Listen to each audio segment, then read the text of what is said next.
You know where the wild things are, but do you know where they came from? In this video, you will learn about the creator of those wild things, Maurice Sendak, an American illustrator and author who captured the imagination of children around the world and inspired many artists with his heartfelt stories and a beautiful art style. You are watching The Artist Afterlife. Maurice Bernard Sendak was born during the Great Depression on June 10, 1928 in Brooklyn, New York, to the Polish-Jewish immigrant couple Sadie and Philip Sendak.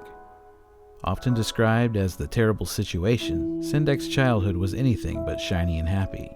Being the youngest of three siblings after his brother Jack and sister Natalie, he experienced the hardships of childhood sickness, constantly feared his mother and father, and learned about death and suffering much too young, as many of his extended family died during the Holocaust.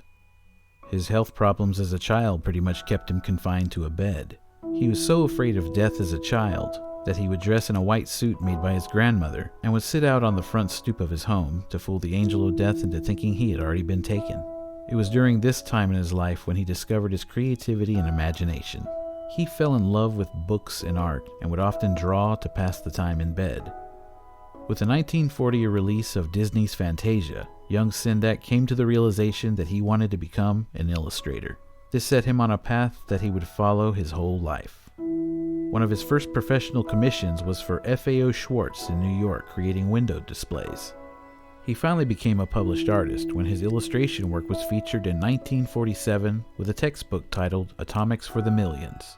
He made books with his brother Jack, who also went into publishing, and illustrated for other authors as well, before finally creating his own works when he published Kenny's Window in 1956. Then Sendak hit it big when he received international recognition when he published Where the Wild Things Are in 1963 for Harper & Row Publishing. The story was about a young boy named Max, who raged against his mother when he's sent to bed without supper. At the time, the themes and visuals contained in the story were somewhat controversial, as it was unheard of at the time to write about family dysfunction, as well as portraying monsters and other frightening motifs in children's literature with such a dark and scary tone for the time period. Later, his 1970 book In the Night Kitchen was often subjected to censorship and sharp criticism for its depiction of a nude boy, being challenged in several American states. Before those successful yet hotly debated books, Sendak was best known for illustrating the Little Bear series of books by Elsie Homeland Minerick, which had a vastly more gentle appeal.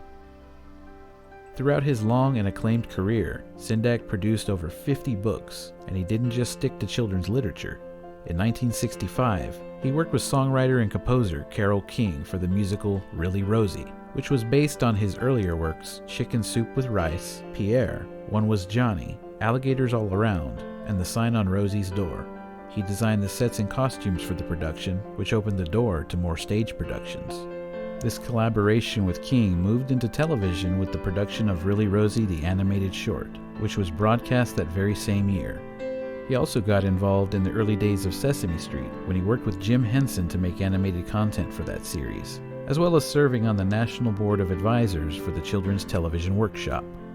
Then, from a Christmas special on PBS to the stage version of Where the Wild Things Are, he continued successfully onward with an impressive list of stage and TV productions through the 80s, 90s, and 2000s, including a 2-season run of the animated series Seven Little Monsters for PBS.